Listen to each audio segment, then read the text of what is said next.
দিল্লি কাণ্ড। দিল্লি বিস্ফোরণ কাণ্ডে ইতিমধ্যে নয়া তথ্য সামনে আসতে শুরু করেছে।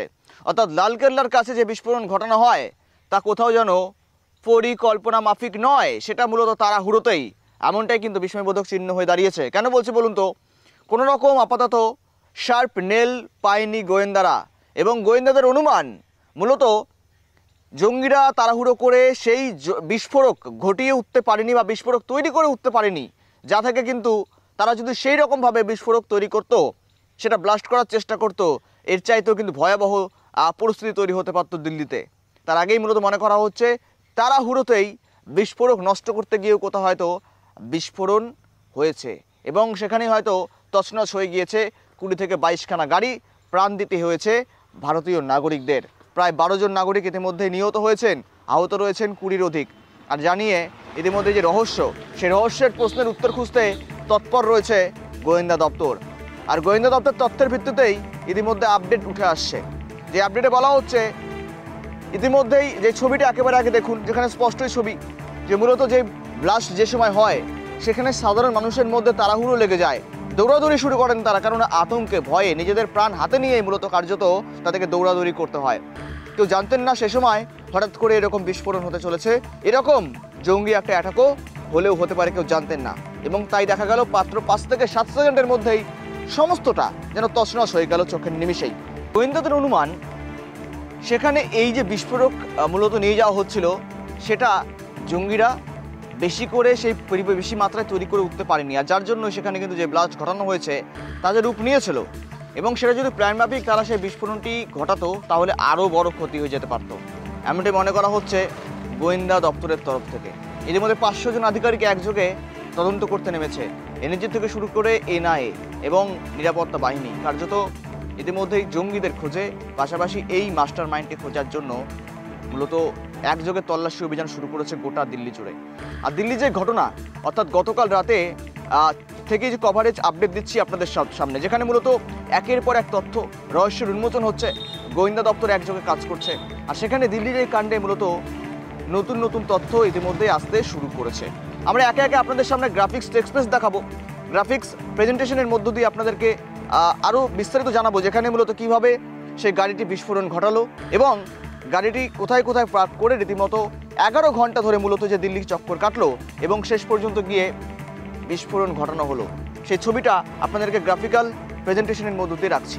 দেখুন, প্রথমে আমরা আসি যেখানে মূলত সোমবার সন্ধ্যা 6:52 নাগাদ লালকেল্লা মেট্রো স্টেশনের কাছে 1 নম্বর গেটের কাছে একটি সাদা i-20 গাড়ি বিস্ফোরিত হয়। দেখুন, যাতে 12 জন নিহত হয়েছিলেন।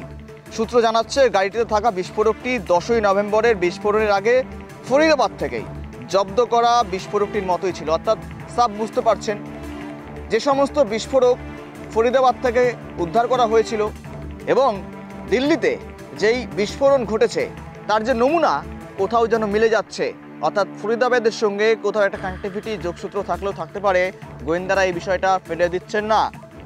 আর এই গ্রাফিক্স প্রেজেন্টেশনের মধ্য দিয়ে আমরা পরবর্তী গ্রাফিক্স দেখাচ্ছি। দেখুন, যেখানে মূলত কিভাবে সে গাড়ি এন্ট্রি করলো লালকেল্লার সামনে এবং দীর্ঘ প্রায় 11 ঘন্টা চক্কর কাটার পর কিভাবে মূলত সেই গাড়িটি একদম ধীর গতিতে গিয়ে ব্লাস্ট ঘটালো, বিস্ফোরক ঘটালো, এবং বিস্ফোরকগুলো ঘটিয়ে বিস্ফোরিত হলো গোটা এলাকা এবং সেখানে তছনছ হয়ে গেল গোটা এলাকা। 13 দিন আল ফালাহ বিশ্ববিদ্যালয়ে ছিল উমারের গাড়ি। দিল্লির বিস্ফোরণে ব্যবহৃত ঘাতক গাড়ি নিয়ে উঠে আসছে চাঞ্চল্যকর তথ্য। সূত্রের খবর, i-20 গাড়িটি 29 অক্টোবর থেকে 10ই নভেম্বর পর্যন্ত বিশ্ববিদ্যালয়ে ছিল। ডাক্তার মুজাম্মিলের শাকিলের গাড়ির পাশেই রাখা ছিল উমারের গাড়ি। 29 তারিখ কেনা হয়েছিল। এর মধ্যে দূষণ পরীক্ষার জন্যও একদিন বের করা হয়, তারপর ফের একই জায়গায় এনে রাখা হয়, যা দেখে তদন্তকারীদের অনুমান পূর্ব পরিকল্পনা অনুযায়ী পুরো কাজটা করা হয়। নেক্সট গ্রাফিক্স প্রেজেন্টেশন দিচ্ছে আপনাদেরকে। দেখুন, লালকেল্লা বিস্ফোরণে গ্রেপ্তার হওয়া 8 জনের মধ্যে 6 জনই চিকিৎসক। আবারও বলছি, লালকেল্লা বিস্ফোরণে গ্রেপ্তার হওয়া 8 জনের মধ্যে 6 জনই চিকিৎসক।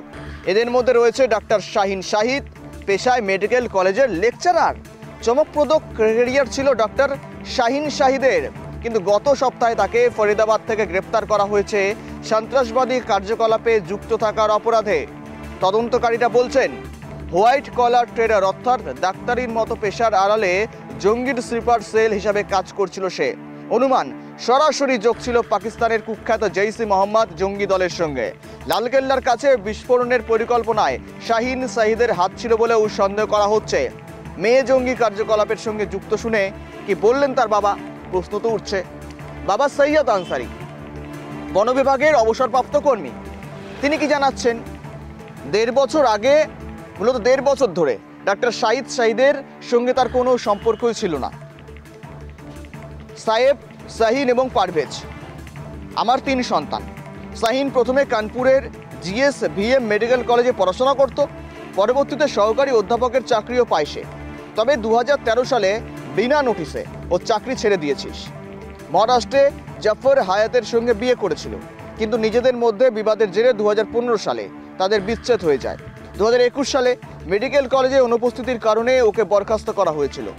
চাকরি ছাড়ার পর শাহিদ ফরিদাবাদ চলে গিয়েছিল। তদন্তকারীদের অনুমান ফরিদাবাদেই মুজাম্মিলের সঙ্গে আলাপ হয় শাহিনের। আল-ফালাহা বিশ্ববিদ্যালয়েও মুজাম্মিলের মধ্যেই প্রবেশ তার। সেখান থেকেই আতঙ্কবাদী নেটওয়ার্কের সঙ্গে জুড়ে গিয়েছিল শাহিন, অনুমান তদন্তকারীদের। শাহিনের বাবা আরও বলেন, পুলিশের থেকেই মেয়ের গ্রেপ্তারির খবর পেয়েছি, তবে আমি বিশ্বাস করি না আমার মেয়ে এমন কোনো সন্ত্রাসবাদী কার্যকলাপের সঙ্গে যুক্ত হতে পারে। এমনটা সাফ বলছেন শাহিনের বাবা, অর্থাৎ সে মহিলা যে সন্ত্রাসবাদীর সাথে যুক্ত থাকার জন্যই গ্রেপ্তার হয়েছে, সেই কার্যকলাপে যুক্ত থাকার সঙ্গেই গ্রেপ্তার হয়েছে। কিন্তু প্রশ্ন এখানে উঠছে এই দিল্লি কাণ্ড নিয়ে।